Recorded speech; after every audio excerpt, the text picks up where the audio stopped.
Hare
Namo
Hare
चक्षुरुन्मिलितं येन तस्मै श्री गुरवे नमः। वाञ्छाकल्पतरुभ्यश्च कृपा सिन्धुभ्य एव च पतितानां पावनेभ्यो वैष्णवेभ्यो नमो नमः। नमो महावदन्याय कृष्ण प्रेम प्रदायते कृष्णाय कृष्ण चैतन्य नामिने गौरात्विषे नमः। हे कृष्ण करुणा सिंधो दीनबंधो जगत्पते गोपेश गोपिकाकांत राधाकांत नमस्तुते। तप्त कांचन गौरांगी राधे वृंदावनेश्वरी वृषभानुसुते देवी प्रणमामि हरिप्रिये। भक्त्या विहीना अपराधलक्षैः क्षिप्ताश्च कामादि तरङ्गमध्यैः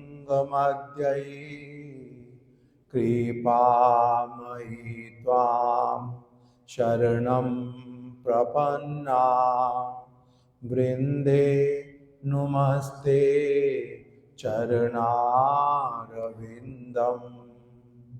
श्रीकृष्ण चैतन्या प्रभु नित्यानंद श्री अद्वैत गदाधर श्रीवासादि गौर भक्त वृंद। हरे कृष्णा कृष्णा कृष्णा हरे हरे, हरे राम राम राम हरे हरे।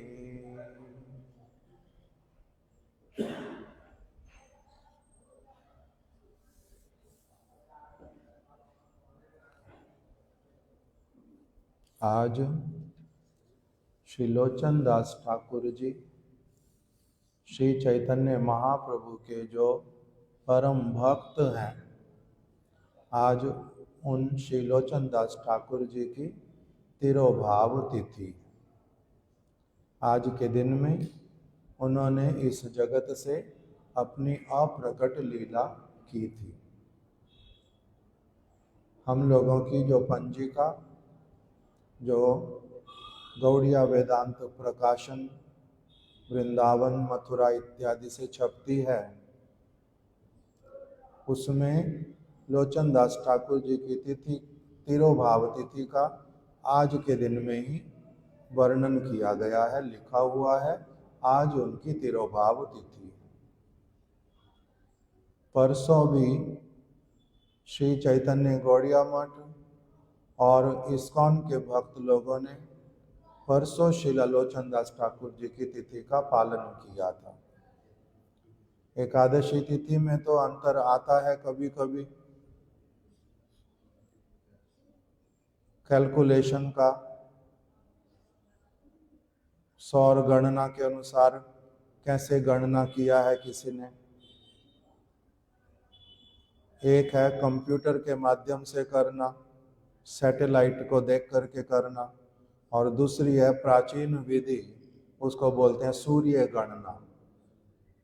अभी सूर्य गणना जो करते हैं और जो मॉडर्न टेक्नोलॉजी अपनाते हैं, उसमें दोनों में अंतर आ जाता है किसी किसी स्थानों पर, क्योंकि सारी वस्तुओं में अभी तक भी मशीनों का पूरी तरह से प्रवेश नहीं है, सारी चीज़ों में पकड़ नहीं है उसकी, इसलिए अंतर आता है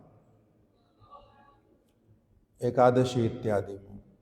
दूसरा अंतर आता है एकादशी का कि पुराने समय में, विशेष करके शिला प्रभुपाद भक्ति सिद्धांत सरस्वती ठाकुर जी के समय में, मायापुर की पंजिका जो है वह पूरे भारत में, पूरे देश विदेश में चलती थी।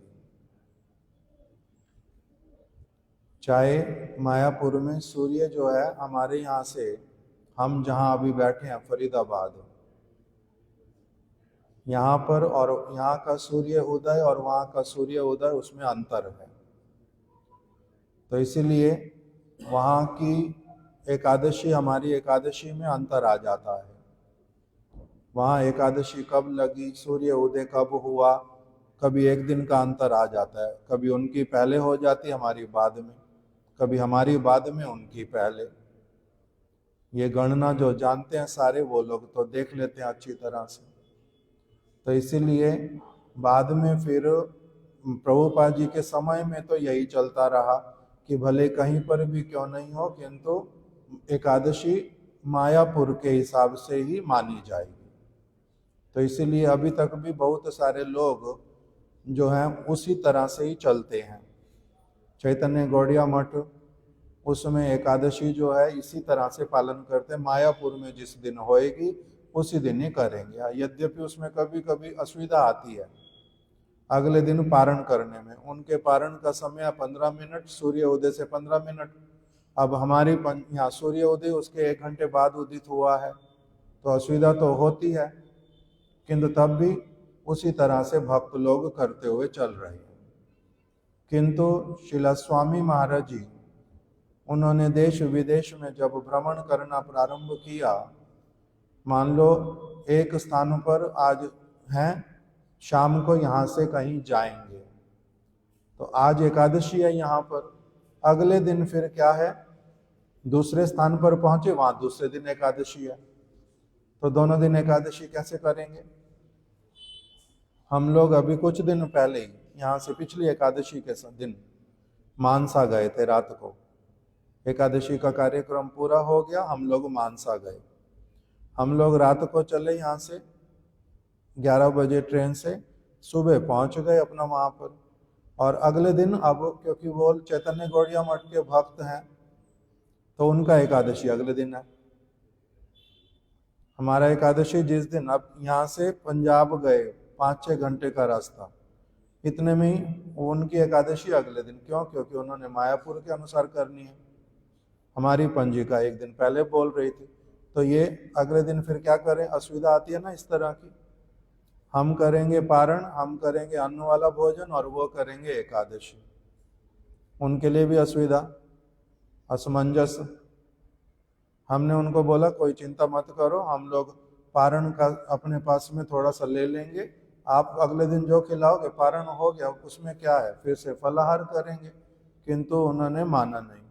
वो कहते हैं कि आपकी पंजिका एकादशी आपका हो गया है, तो इसलिए हम लोग खाएंगे नहीं, किंतु आप लोगों को बना करके देंगे। तो ऐसी असुविधा आती है ना।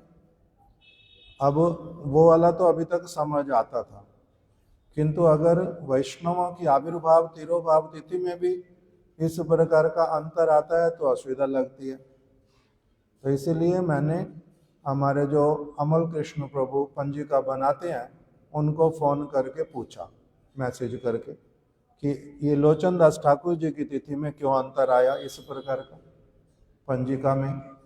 तो वो कहते हैं कि ये बहुत सालों से ही चलता आ रहा है, आपने भले ही अभी नोटिस किया होगा, किंतु बहुत सालों से चलता आ रहा है। क्यों चलता आ रहा है? वो कहते हैं हम लोग पीछे से सोर्स जो है देवानंद गौड़िया मठ की पंजिका को लेते हैं। तो देवानंद गौड़िया मठ में बहुत सालों से परम गुरुदेव के समय से ऐसा लिखा हुआ चला आ रहा है।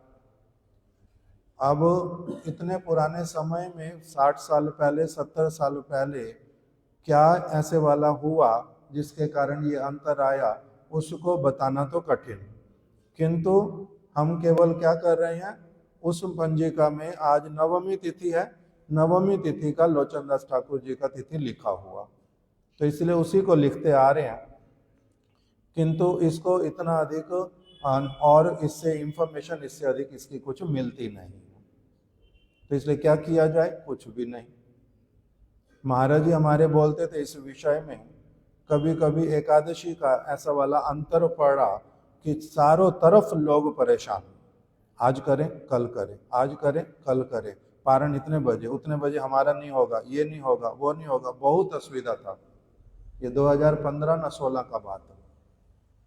हम लोग पुरी में थे, महाराज जी ने नया भजन कुटीर बनाया था, उसी में हम लोग थे। किसी का फोन आया पंचकुला से कि क्या करें, मैंने उसी समय फिर वीडियो भी ऑन था, फोन भी सबके चल रहे, रिकॉर्डिंग हो रही। मैंने पूछा महाराज जी से, तो महाराज जी कहते जी देखो भाई, हमारे को असुविधा में मत डालना, हमारे को असुविधा में नहीं डालना। कैलकुलेशन तो मैंने किया नहीं, मेरे को अधिक आता नहीं, कभी उस तरफ दिमाग नहीं लगाया सीखने का। किंतु एक बात बोल देता हूँ कि 8 ऐसी चीजें लिखी हुई हैं हरि भक्ति विलास में, जो पालन करने से व्रत भंग नहीं होता, व्रत ठीक ठीक पालन हो जाता है।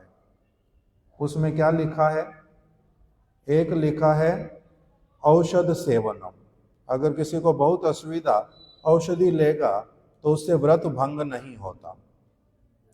और लिखा उसमें गुरुरु वचनम, गुरु ने यदि कह दिया, गुरु के वचन, जैसे अम्बरीश महाराज जी, उन्होंने ब्राह्मणों को सामने देखा, उनसे पूछा मैं पारण, अभी का समय पारण का बीता जा रहा है, दुर्वासा ऋषि आ नहीं रहे, उनको मैंने भोजन के लिए निमंत्रण किया है, अतिथि थे, मैंने निमंत्रण किया, निमंत्रित हो गए, अभी वो आए नहीं भोजन के लिए, मेरा पारण का समय चला जा रहा, मैं क्या करूं क्या करूं। किससे पूछा? अपने ऊपर नहीं लिया, किससे लिया? ब्राह्मणों से परामर्श किया। उन्होंने फिर जो निर्णय कर दिया, उन्होंने कहा आप क्या करो, एक बूंद जल की ले लो। आपने तो निर्जला किया हुआ, तो इसलिए एक बूंद जल की लेने से आपका क्या हो जाएगा, पारण हो जाएगा। और एक बूंद की जल लेने से आपका भोजन करना भी हुआ नहीं, दुर्वासा जी का भी मान रह जाएगा, आपका पारण भी हो जाएगा, दोनों चीजें हो जाएंगी, किसी भी तरफ दोष नहीं लगेगा। आप ऐसे वाला कर लो, उन्होंने वैसे वाला ही किया, अपने आप से किया, अपने ऊपर लिया, अपने ऊपर लिया नहीं। तब क्या हो गया उससे? दुर्वासा ऋषि भले ही बहुत रुष्ट हो गए, जटा उखाड़ करके फेंकी, बड़ा अपना प्रताप दिखलाया, किंतु उल्टे मुंह की उन्हीं को ही खानी पड़ी, क्योंकि वो गलत थे। अम्बरीश महाराज जी बिल्कुल ठीक थे, उन्होंने भगवान को केंद्र में रख के भगवान की प्रसन्नता के लिए किया था, और तो कुछ किया नहीं। उनको क्या पता क्या करना क्या नहीं करना, शास्त्र ने जो बोल दिया मेरे को समझ आता नहीं, गुरुवर्ग आप बतला दो, उन्होंने जो बतलाया इन्होंने पालन कर लिया। तो इसलिए गुरु की, गुरु वचनम वहां लिखा है हरि भक्ति विलास में, गुरु जी का वचन है, तो गुरु वचनम, उसको पालन करने से व्रत भंग नहीं होता। तो महाराज जी ने बताया कि अब गुरु के आश्रम से पंजिका निकलती है, गुरु के आश्रम से पंजिका निकली, इसका मतलब क्या है? गुरु जी दायित्व ले रहे हैं, जो पंजिका बना रहे हैं वो दायित्व ले रहे हैं। अगर मेरा गलत दिन तिथि उन्होंने पालन करवाया तो दोष उनका लगेगा, मेरा नहीं लगेगा। दोष किसका लगेगा?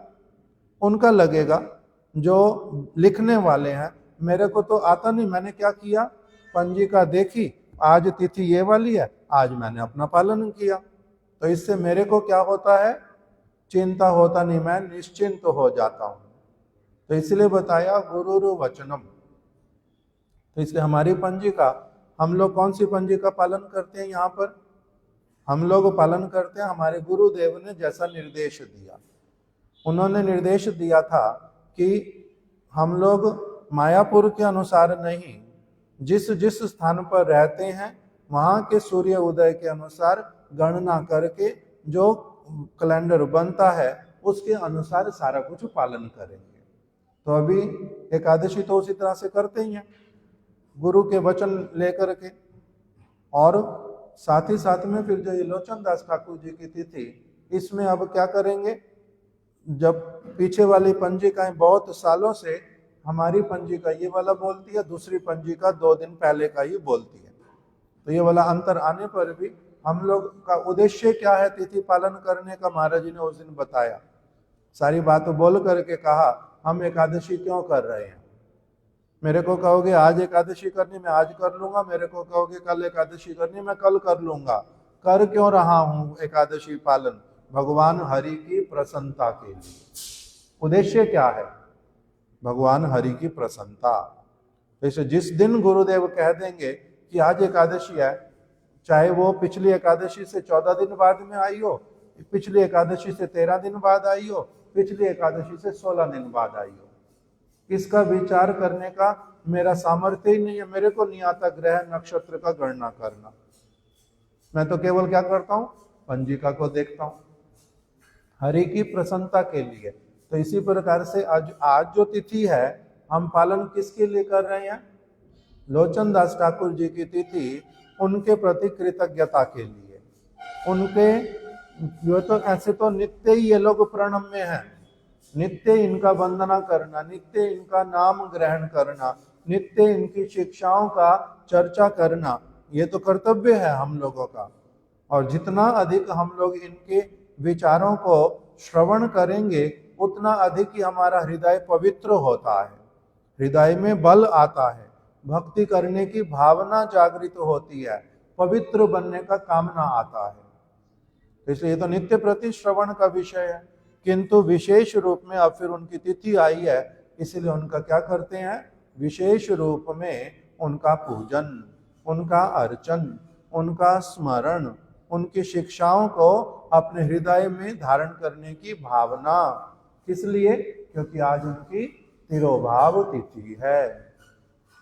स्पष्ट हुआ विषय। इसलिए कभी कभी तिथियों का थोड़ा बहुत इधर उधर होने से हम लोगों को बहुत अधिक चंचल होने की और परेशान होने की भी आवश्यकता नहीं होती। पंजिका में जो लिख करके देते हैं वो लोग भी बहुत सोच करके समझ करके विचार उस तरह से प्रस्तुत करते हैं। कभी कभी छोटी मोटी चीज इधर उधर रह जाती है।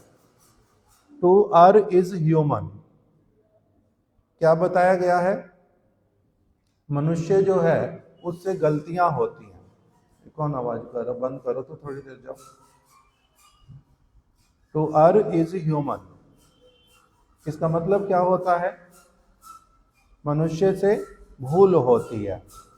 मनुष्य से भूल होती है दो प्रकार की। एक होती है जानबूझ करके की गई भूल, प्लान्ड वे में की गई भूल, दुर्अभिसंधि, कोई अपने मन में खराब भावना लेकर के की गई भूल। और दूसरी क्या होती है?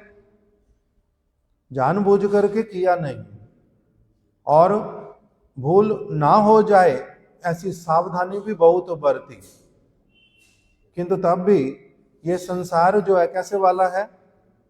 ये संसार इम्परफेक्ट है। इसलिए यहां पर कुछ कुछ एरर रह जाना किसी भी चीज के कोई बहुत बड़ी बात नहीं होती, बहुत बड़ी बात नहीं होती। गुरु भूल नहीं करते, भगवान भूल नहीं करते, किंतु भगवान के वचन को मैंने लिखने में भूल कर दी और मैंने जानबूझ के भूल नहीं की, गलती से रह गया, तो क्या करेंगे? उसको फांसी लटकाएंगे? ऐसे व्यक्ति को फांसी लटकाएंगे? नहीं। उसके लिए क्या होता है? हमारे हर एक ग्रंथ में क्या लिखा रहता है, ध्यान से देखेंगे अगर जो व्यक्ति भूमिका लिखते हैं अथवा निवेदन लिखते हैं, निवेदन जब कंप्लीट कर देते हैं अंत में लिखते हैं कि इस ग्रंथ को प्रकाशित करने में हमने बहुत अधिक सावधानी बरती है, सब चीज को अच्छी तरह से प्रस्तुत करने की बहुत चेष्टा की है, किंतु तब भी कोई अगर स्पेलिंग मिस्टेक, कोई अगर चीज एक अक्षर इधर से उधर छूटना या फिर आगे से पीछे का लिखा हुआ हो जाना, एक अक्षर लिखना था बाद में लिखा गया पहले, पहले लिखना था लिखा बाद में, अगर इस तरह की कोई भी भूल आपको दिखलाई पड़े तो कृपा करके अपने सद्गुण से उसका संशोधन करके उसका पाठ करना।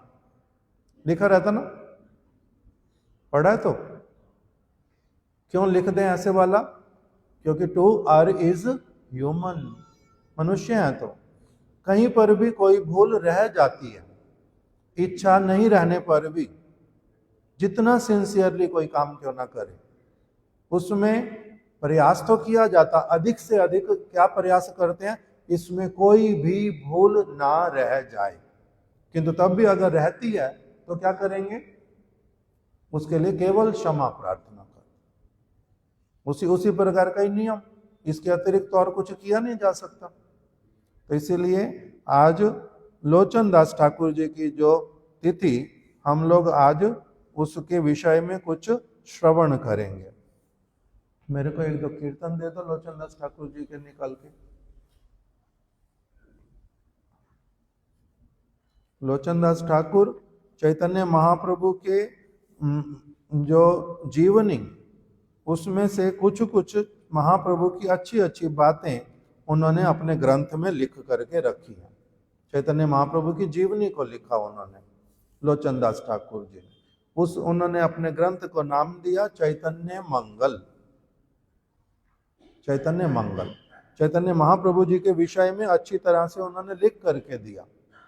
उनकी लेखनी प्रमाणिक ग्रंथ। उन्होंने बड़ी अच्छी तरह से चैतन्य महाप्रभु की चीजों को सुना, समझा, जीवन में पालन किया, उसका बहुत अधिक लाभ देखा और फिर उसको दूसरे लोगों के साथ में शेयर किया कि दूसरे लोग भी महाप्रभु की बातों को सुन करके उससे लाभान्वित तो हो, बहुत अधिक हो।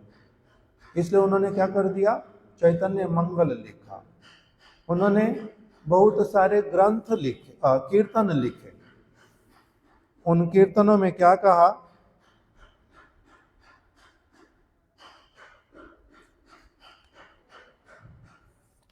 एक कीर्तन में कह रहे हैं, निताई मोर जीवन धन, निताई मोर जाति, निताई विहने मोर आर नाही गति। निताई मतलब नित्यानंद प्रभु, और नित्यानंद प्रभु कहने से भी विशेष अब हमारे लिए क्या हुआ, इसका अर्थ निताई पद कमला बोल के है नहीं।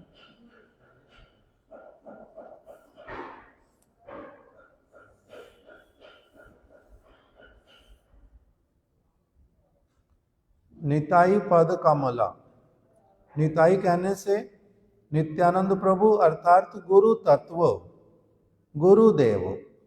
मेरे लिए यही कीर्तन क्या होगा, निताई पद कमला मतलब गुरुदेव पद कमला, गुरु पद कमला। निताई मोर जीवन धन, कह रहे मेरा जीवन का जो धन है वो क्या है, निताई मोर जीवन धन, निताई मोर जीवन धन। निताई मोर जाति, मेरी जाति क्या है, मेरी जाति मेरे गुरुदेव की जो जाति है, मेरी वही जाति है। जाति का मतलब क्या होता है, जात, जन्म जहां से होता है उसको बोलते हैं जाति। तो मेरा वास्तविक जन्म जो है किससे हो रहा है, गुरु से। इसलिए निताई मोर जाति, वही मेरी जाति है, उनसे मेरा जन्म हुआ है। उनके हृदय में जो भावनाएं वही मेरे हृदय में प्रवेश करेंगी। उनके जो विचार हैं वो मेरे हृदय में प्रवेश करेंगे। उनका जो संस्कार है, उनकी जो शिक्षा है, उनके जो रग रग में चीज है, उनके रोम रोम में जो चीज बसी है, उनके ब्लड में जो सारी चीज है वही सारी की सारी क्या होएगी, मेरे में आएगी। क्यों, क्योंकि वो मेरे कौन है, मेरे पिता हैं, मेरे को जन्म देने वाले हैं, वो मेरे वास्तविक पिता हैं। निताई मोर जीवन धन, और वही क्या है, मेरे जीवन के धन है, मेरे वास्तविक धन है। दूसरा धन जो है वो तो आता और जाता रहता है। ये वाला धन जो है कभी भी नष्ट होने वाला नहीं है, समाप्त नहीं होने वाला। इस धन के द्वारा मेरे को सब प्रकार का सुविधा प्राप्त होता है, वास्तविक सुविधा। निताई मोर जीवन धन, निताई मोर जाति, निताई विहने मोर आर नाही गति। मेरा उत्थान, मेरा मंगल, मेरा वास्तविक रूप में गतिमान होना, सदगति को प्राप्त करना, अच्छी गति। गति किसको कहते हैं, कार की गति 60 किलोमीटर रखना, कार की गति 80 किलोमीटर पर आवर रखना, लिखा रहता ना ऐसे। तो गति का मतलब क्या होता है, अग्रसर होना, एक तरफ जहां जाना है, जहां पर हो वहां से जहां जाना, वहां की ओर आगे बढ़ना। तो इसीलिए अभी जिस स्थिति में हूं, मनुष्य हूं, शरीर मनुष्य का प्राप्त कर लिया, अभी मेरी चेतना जिस स्थिति में है उस चेतना का बहुत अधिक विकास होना, विकास करना, अच्छी तरफ गति, अच्छी तरफ बढ़ना। बुरी तरफ बढ़ने वाले लोग भी होते हैं, अच्छी तरफ बढ़ने वाले लोग भी होते हैं। जो अच्छी तरफ बढ़ेगा, कहते हैं ये क्या हुआ है, ये सद्मार्ग पर चल रहा है, इसकी सदगति होएगी। और जो खराब मार्ग पर चल रहा है, इसका क्या होगा, दुर्गति होगा। तो इसलिए निताई विहने मोर आर नहीं गति, नित्यानंद प्रभु ही क्या है, मेरे को सदगति सदमार्ग की ओर लेकर के जाने वाले हैं, वही मेरे सब कुछ है। निताई विहने मोर आर नहीं गति, मेरे गुरुदेव के अतिरिक्त मेरी और कोई गति नहीं है। संसार सुखेर मुखे तुले दीवो छाई, संसार के जो सुख हैं उसके तो वहां, उसके संसार के जो सुख हैं उनके ऊपर तो मैं क्या करूंगा, राख उठा करके उनका मुंह काला कर दूंगा। किसका मुंह काला करते हैं, बोलते हैं ना, बुरी नजर वाले तेरा मुंह काला। मुंह काला किसका करते हैं। और एक हमारे प्रभु जी, वो अपने दादाजी की बात बताते हैं। उनके दादाजी गाली निकालते थे किसी किसी को, अमल प्रभु के ही दादाजी, वो पंजाबी में बोलते हैं।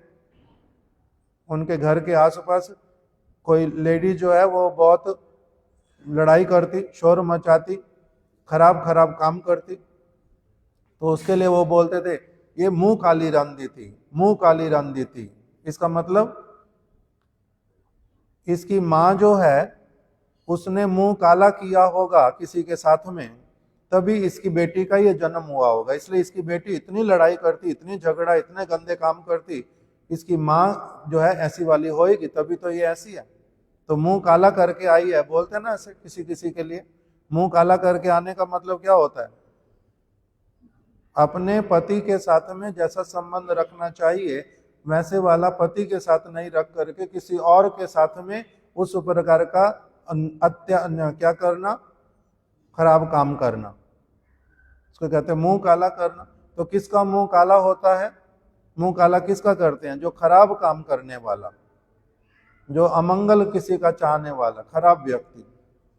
तो इसलिए बोल रहे संसार सुखेर मुखे तुले दीवो छाई, संसार के जो सारे सुख है ना उसके तो मुंह के ऊपर मैं कालिक पोत दूंगा। नगरे मागिया खावो गाई या निताई, किंतु आवश्यकता अगर पड़े तो मेरे को ऐसे वाली अब शिक्षा मिल गई है नित्यानंद प्रभु से कि संसार के सुख की ओर मैं बिल्कुल भी नहीं जाऊंगा और उनकी नित्यानंद प्रभु की बात ही मानूंगा। और अगर उनकी बात मानने जाकर के मेरे को संसार का सुख कोई ना भी मिले, मैं उसकी चिंता नहीं करूंगा। नगरे मागिया खाबो गाई या निताई, मैं नगर में भीख मांग करके जीवन भले ही यापन कर लूंगा, किंतु अच्छी शिक्षा, अच्छा मार्ग, इसको मैं कभी भी नहीं छोड़ूंगा।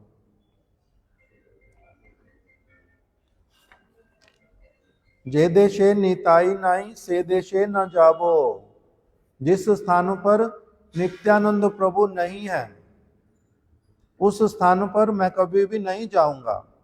जे देशे निताई नाई से देशे न जाबो, जिस देश में नित्यानंद प्रभु नहीं है, जिस घर में नित्यानंद प्रभु नहीं है, जिस स्थान पर, जिस व्यक्ति के जीवन में नित्यानंद प्रभु नहीं है, ऐसे किसी देश, ऐसे किसी व्यक्ति, ऐसे किसी स्थान के साथ में मैं कोई संबंध नहीं रखूंगा। मेरे सारे संबंध किसके माध्यम से, नित्यानंद प्रभु के माध्यम से, उन्हीं के माध्यम से। जैसे हमारे पिताजी को अगर किसी ने निमंत्रण नहीं दिया तो हम उनके यहाँ पर निमंत्रण में अपने आप चले जाएंगे। मेरे को निमंत्रण दिया, मेरे पिताजी को दिया नहीं, चला जाऊंगा उनके यहाँ पर। घर में बड़ा व्यक्ति बैठा हुआ, निमंत्रण किसके नाम पे आएगा, बड़े व्यक्ति के नाम पे। उसमें सारे लोग अपने आप आ गए, मगर अगर मेरे नाम पे निमंत्रण दे दिया, उसमें मेरे पिताजी घर में बैठे हुए, वो उसमें आ गए या नहीं आ गए, वो उसमें नहीं आते। तो इसीलिए बोल रहे हैं जे देशे निताई नाई, जिस स्थान पर नित्यानंद प्रभु का आदर नहीं है, जिस स्थान पर नित्यानंद प्रभु की शिक्षा को पालन नहीं करते, जिस स्थान पर उनका अवज्ञा करते हैं, जिस स्थान पर उनका अनादर करते हैं, उनकी निंदा करते हैं, उनमें दोष निकालते हैं, ऐसे स्थान पर मैं कभी भी नहीं जाऊंगा। जे देशे निताई नहीं, से देशे न जाबो, ऐसे स्थान पर नहीं जाऊंगा। जे देशे निताई नहीं, से देशे न जाबो। निताई विमुख जनार मुख न हेरिबो। जो नित्यानंद प्रभु से विमुख है, विमुख है मतलब उनकी बात नहीं सुनते, उनका सम्मान नहीं करते। मुख ना हेरिबो, उनका मैं मुख दर्शन नहीं करूंगा। जैसे कृष्णदास कविराज गोस्वामी, उनके घर पर 24 घंटे कीर्तन हुआ। उनके भाई ने व्यवस्था की, अष्ट प्रहर कीर्तन करेंगे आज घर पे। बहुत सारे भक्तों को बुलाया। उसमें एक भक्त को बुलाया जिनका नाम मिनिकेतन रामदास। कृष्णदास कविराज गोस्वामी भी घर पे रहते हैं उस समय, उनका भाई भी घर पे रहता है। झामटपुर नाम का ग्राम है, बांग्लादेश में है अभी, वहां पर रहते थे। अष्टपहर कीर्तन होगा, मिनिकेतन रामदास आ गए वहां पर। वो नित्यानंद प्रभु के बड़े प्रशंसा करते हैं, उनके बहुत बड़े भक्त हैं और मुंह से बार बार निताई निताई निताई निताई ऐसे बोलते हैं। तो जो कविराज गोस्वामी, कृष्णदास कविराज गोस्वामी का जो भाई है, वो नित्यानंद प्रभु को इतनी श्रद्धा नहीं करता था, वो उनको नहीं मानता है। चैतन्य महाप्रभु को मानता है किंतु नित्यानंद प्रभु को नहीं मानता। चैतन्य महाप्रभु कहते हैं नित्यानंद प्रभु मेरे प्राण हैं, इस बात को नहीं ग्रहण करता, मानता नहीं है। तो इसलिए क्या हो गया, उसने मिनिकेतन रामदास का अनादर कर दिया। कुछ मिनिकेतन रामदास के हाथ में बंशी थी, वो बंशी को तोड़ करके फेंक करके क्रोधित होकर के दुखी होकर वहां से चले गए। कि ये कैसा व्यक्ति भाई, महाप्रभु को मानता है, कहता है महाप्रभु को मानता हूं, महाप्रभु को मानता हूं, महाप्रभु के प्रति श्रद्धा है, किंतु महाप्रभु के वचन को आधा अधूरा मानता है, पूरा पूरा नहीं मानता। इसका जो महाप्रभु को मानना है ये कैसे वाला है, अर्ध कक्कुटी न्याय। मुर्गी का पीछे वाला हिस्सा मानूंगा जिसमें क्या मिलता है, अंडा मिलता है। मुर्गी का आगे वाला भाग नहीं मानूंगा, क्यों, क्योंकि उसमें खिलाना पड़ता है मुख से। तो इसका तो इस प्रकार का बात हो गया। जो अपने स्वार्थ की बात है, जिसमें इसको अच्छा लगता है महाप्रभु की, वो वाली बात मैं मानूंगा, और जो बात महाप्रभु की मेरी मानने की इच्छा नहीं है वो मैं नहीं मानूंगा। तो ये क्या महाप्रभु को मानता है, ये तो महाप्रभु को मानता नहीं। तो इसीलिए क्या हो गया, मिनिकेतन रामदास तो घर से चले गए। कृष्णदास कविराज गोस्वामी ने एक मुहूर्त भी नहीं लगाया अपने भाई की भर्त्सना की। दुष्ट कहीं का, पागल, अर्ध कक्कुटी न्याय वाला, क्या जानता है तू, तेरे को अपने आप में कुछ पता है नहीं, इतना अधिक धृष्टता करने जा रहा है, तूने मिनिकेतन रामदास की अवज्ञा कर दी, नित्यानंद प्रभु को नहीं मानेगा। ये सारी चीजें मेरे मानने और मेरे नहीं मानने से होती हैं, न कि सत्य। ये कोई हमारी तो समझ से भी परे हैं ये सारी चीजें। हमारे को तो केवल जो भगवान ने कह दिया, नित्यानंद प्रभु की इतनी उन्होंने प्रशंसा की, इतना उनका महिमा गाया, हमारे को तो केवल उसी बात को मानना है, अपना दिमाग वहां पर थोड़ा न लगाना है। ऐसे कह के अपने भाई की भर्त्सना की और वहां से उनका भाई किंतु तब भी उनकी बातें माना नहीं, अपना दोष स्वीकार किया नहीं, अपने आप को करेक्ट नहीं किया। मिनिकेतन रामदास को जाकर के पकड़ा नहीं, क्षमा मांगी नहीं, उनको रोका नहीं।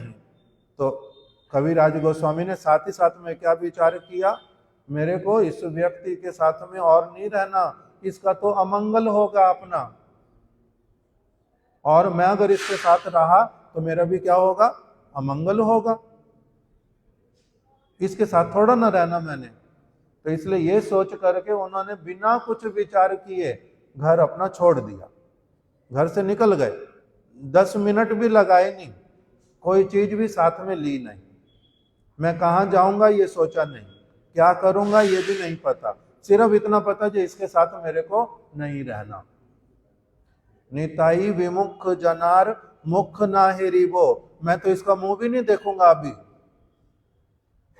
ये तो इस प्रकार का व्यक्ति, इसका मुख देखने से मेरा अमंगल होगा, इसलिए घर छोड़ दिया।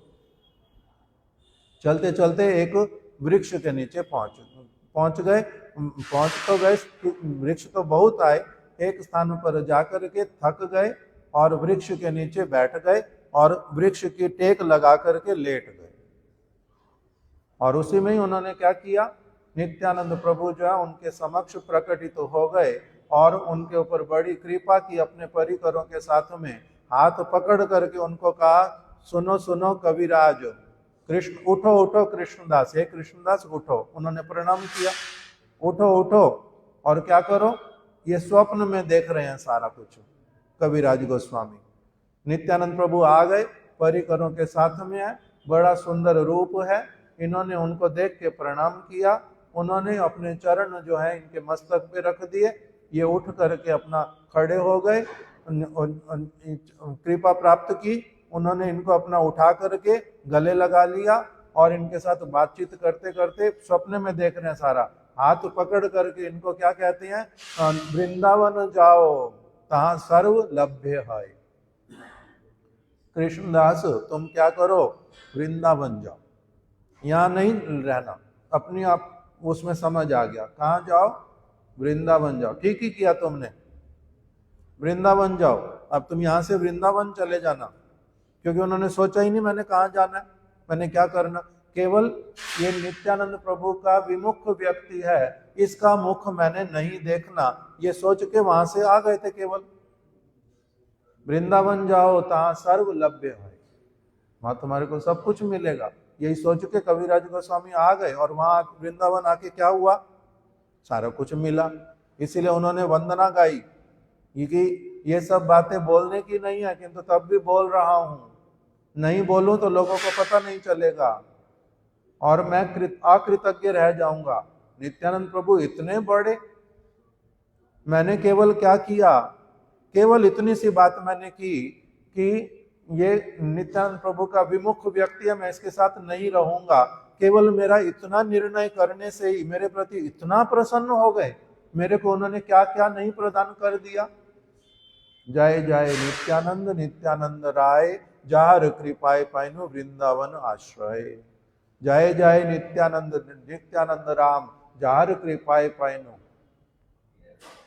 रूप सनातन, जार कृपाए पाइनु मदन मोहन। ऐसे करके एक एक करके बहुत सारा उनका वंदना लिखा। उनकी कृपा से मेरे को साक्षात मदन मोहन ने वार्तालाप किया, मेरे को रूप गोस्वामी सनातन गोस्वामी जी का संग मिल गया, रघुनाथ दास गोस्वामी ने कृपा की, मेरा नित्य लीला में प्रवेश हो गया, मेरा इतना बड़ा सौभाग्य उदित हो गया। केवल कहाँ से, मैंने नित्यानंद प्रभु के विमुख व्यक्ति के साथ में नहीं रहना। मैंने जब इस चीज को अपने मन में रख लिया, उसी से मेरा इतना बड़ा मंगल हो गया। तो इसीलिए बोल रहे हैं, जे देशे निताई नाई से देशे न जाबो, निताई विमुख जनार मुख ना हेरिबो। नित्यानंद प्रभु के जो विमुख है उनका मुख नहीं देखूंगा, और जो नित्यानंद प्रभु के जिस स्थान पर नित्यानंद प्रभु का आदर नहीं है, वहां जहां पर वो उदित नहीं होते, स्फुरित नहीं होते, जहां वो रहते नहीं है, उस स्थान पर मैं कभी नहीं जाऊंगा। हमारे शिला भक्ति वेदांत वामन गोस्वामी महाराज जी इसका एक विशेष अर्थ करते थे, जे देशे निताई नहीं, जिस देश में नित्यानंद प्रभु नहीं है। इसका क्या अर्थ होता है, देश का मतलब स्थान होता है। एक देश का अर्थ वो करते थे कि एक व्यक्ति के अपने सारे अंग प्रत्यंग भी देश कहलाते हैं। इसलिए संध्या आरती जब करते हैं उसमें आता है, गल देशे वनमाला करे झलमल। गल देशे मतलब, गल मतलब गला, कंठ, ग्रीवा, गल देशे, ये इसको कहते हैं गल देश। ये क्या है, इसको क्या कहेंगे, मस्तक देश। ये क्या है, हस्त देश, पद देश। इस प्रकार से जो एक एक शरीर के अंग होते हैं उनको भी एक एक देश बोलते हैं, स्थान। तो जे देशे निताई नहीं, वो कहते हैं एक दिन उनका सेवक जो है उनके पास में प्रातःकालीन प्रसाद लेकर के आया। वो बोलते हैं अभी आज मैं लूंगा नहीं। क्यों नहीं लेंगे प्रसाद? आज मेरी जीवा ने मेरा हरि नाम पूरा करने में मेरा साथ नहीं दिया, मेरा हरि नाम पूरा हुआ नहीं, तो इसीलिए आज इस जीवा को मैं भी खाने के लिए नहीं दूंगा। इसने मेरा साथ नहीं दिया, मैं भी इसका साथ नहीं दूंगा। तो जे देशे निताई नहीं से देशे न जाबो। मेरा जो अंग प्रत्यंग मेरे को मेरे गुरु जी की आज्ञा पालन करने में साथ नहीं देगा, उस अंग प्रत्यंग को मैं क्या उसको जो वो चाहेगा वो करके दूंगा, उसको मैं भी उसको करके नहीं दूंगा। इसी प्रकार की भावनाएं। तो इसलिए बोल रहे जे देशे निताई नहीं। मेरी आंख अगर नित्यानंद प्रभु के अनुसार नहीं काम करेगी, मेरे अगर हाथ, मेरे मन, मेरी बुद्धि, मेरे पैर, जो भी वस्तु अगर वो उनके अनुसार काम नहीं करेगी, मैं उनके साथ संबंध नहीं रखूंगा। ऐसे लोग जिनका मुझे पता है कि वो विमुख हैं, उनके अनुसार नहीं चलते, उन लोगों से मैं कोई भी संबंध नहीं रखूंगा। जे देशे निताई नाई से देशे न जाबो। निताई विमुख जनार मुख ना हेरिबो। गंगा जार पद जल हरा शिरे धरे। हेनो निताई ना भजिया दुख पे मरे। कह रहे गंगा जार पद जल, गंगा पतित तो पावनी, सब प्रकार के पापों को ग्रहण करने वाली, एक व्यक्ति को पावन कर देने वाली ऐसी जो गंगा है, उसमें ये शक्ति कहां से आई है? सारे जल खराब हो जाएंगे, वो जल खराब होएगा नहीं। उसमें ऐसा क्या मिला हुआ है? वो भगवान के चरण कमल से स्पर्श होकर के क्या हुआ था? नदी के रूप में प्रवाहित हुआ वो जल। भगवान के चरण कमल से स्पर्श होने के कारण इतना अधिक उसमें गुण आ गया कि वो क्या बन गया? इस प्रकार का बन गया। गंगा जार पद जल। गंगा किसके चरणों का जल है? भगवान वामन देव के। भगवान वामन देव कौन है? कृष्ण के अवतार हैं। किंतु कृष्ण के अवतार होने से कृष्ण से पहले बलदेव प्रकटित होते हैं। बलदेव जी से फिर क्या होता है? बलदेव जी से प्रकटित होते हैं, क्या नाम दिया? मूल संकर्षण। फिर मूल संकर्षण इत्यादि से फिर जो है आगे सारे अवतार इत्यादि प्रकटित होते हैं। तो इसीलिए नित्यानंद प्रभु के जो अवतार वामन देव, उनके चरण कमलों से स्पर्श करके जल जो है गंगा जल बन जाता है। गंगा जार पद जल, जिनके चरण कमलों का जल जो है वो गंगा जल कहलाता है। इसलिए जो गुरु वर्ग हैं, जो वास्तविक रूप में महाप्रभु के, राधा कृष्ण के रियल रिप्रेजेंटेटिव हैं, उनके परम भक्त हैं, वास्तविक रूप में भगवान को जो रिप्रेजेंट करते हैं, अपने हृदय में उनको धारण करते हैं, उनकी सब समय सेवा करते हैं रोम रोम से। उनका एक एक श्वास भगवान की सेवा के लिए, ऐसे वाले व्यक्ति के चरण को स्पर्श करने से, उनके चरण का जल लेने से वही क्या करता है? एक व्यक्ति को परम पवित्र करता है। कि गंगा जार पद जल हरा शिरे धरे। शंकर जी जैसे व्यक्ति भी क्या करते हैं? ऐसे जो शुद्ध गुरु पाद पद्म, उनके चरण कमलों में शंकर जी भी नतमस्तक होते हैं। गंगा जार पद जल हरा शिरे धरे। हेनो निताई ना भजिया दुख पे मरे। ऐसे नित्यानंद प्रभु को, ऐसे गुरु पाद पद्म को जो नहीं मानता, उनकी बात नहीं सुनता, उनके अनुसार नहीं चलता, उन पवित्र व्यक्ति में भी दोष ढूंढता है, ऐसे व्यक्ति को क्या होता है? दुख पे मरे। वो तो अपना दुख बहुत उसको प्राप्त होते हैं, वो मरता है, अज्ञानी रह जाता है, उसके ऊपर कृपा नहीं होती, वो अच्छी चीज प्राप्त नहीं कर पाता और दुख पा करके ही मरता है, संसारी बन करके रह जाता है। दुख पे मरे। इसलिए लोचन भले मोरा निताई जेबा नहीं माने। इसलिए लोचन दास ठाकुर कह रहे हैं कि जो नित्यानंद प्रभु को नहीं मानता, जो गुरु को धारण नहीं करता, गुरु के वचन अनुसार जो नहीं चलता, गुरु को अपना जीवन धन जो नहीं बनाता, उसका क्या होता है? लोचन भले मोरा निताई जेबा नहीं माने, अनल भेजाई तार माज मुख खाने। उसके मुंह को धारण करने का क्या लाभ है? ऐसा मुंह जो ये तो काली को पोतने योग्य है, इसमें तो आग लगा देनी चाहिए।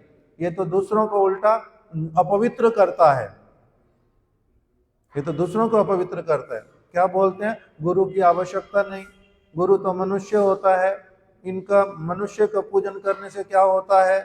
भगवान के साथ हमारा सीधा संबंध है, गुरु के बीच में क्या आवश्यकता है? ऐसे झमेले क्यों पालो फालतू में कि जो ये कहेंगे फिर वही करना पड़ेगा। ऐसे लोग जिनको ज्ञान नहीं है, जो कुछ भी बोलते हैं उनके साथ कहते हैं अनल भेजाई तार माज मुख खाने। ऐसे लोग जो गुरु तत्वों को समझने में असमर्थ, उनको मानना नहीं चाहते, समझना नहीं चाहते, मूर्ख, दुर्भाग्य जिनका, ऐसे लोगों के साथ में कह रहे हैं इनका जीवित रहने का भी क्या लाभ? इनको ये अगर मर भी जाए तो कोई हानि होने वाली नहीं है। क्यों? क्योंकि ये तो जितना जीवित रहेगा उतना अधिक अपने और पाप मोल लेगा और अपनी दुर्गति करेगा, दूसरों की भी दुर्गति करेगा। इससे अच्छा मर जाए वही अच्छा। क्यों? क्योंकि ये तो अच्छी तरफ चल नहीं रहा, अपना भी मंगल करेगा नहीं, अपना अमंगल करेगा, दूसरों का भी अमंगल करेगा। तो इसीलिए शास्त्र में बताया जीवन में गुरु धारण करना अति आवश्यक, और उनके मन के अनुसार, उनके वचन अनुसार चलना बहुत आवश्यक। और अगर कहीं पर संशय होता है उनसे पूछना आवश्यक, उनके अनुसार ही भगवान के भजन में अग्रसर होना आवश्यक। जो ऐसे किए बिना इस जगत से जाता है उसका दुर्गति अवश्य ही होता है। इस प्रकार की बातें एक ये छोटे से कीर्तन में हमने उनकी पढ़ी। आज यहीं तक की कथा को रख देते। इस प्रकार से लोचन दास ठाकुर के ये अगर वचन हम लोग ठीक ठीक रूप में अपने जीवन में पालन कर लेते, इसी से क्या होता है? उनके चरण कमलों में पुष्पांजलि होता है, उनका तिथि पालन करना होता है। श्री लोचन दास ठाकुर की जय, उनकी तिरोभाव तिथि की जय, तिथि पालनकारी समस्त भक्त वृंद की जय। वांछा कल्पतरुभ्यश्च कृपा सिंधुभ्यैव च पतितानां पावनेभ्यो वैष्णवेभ्यो नमो नमः।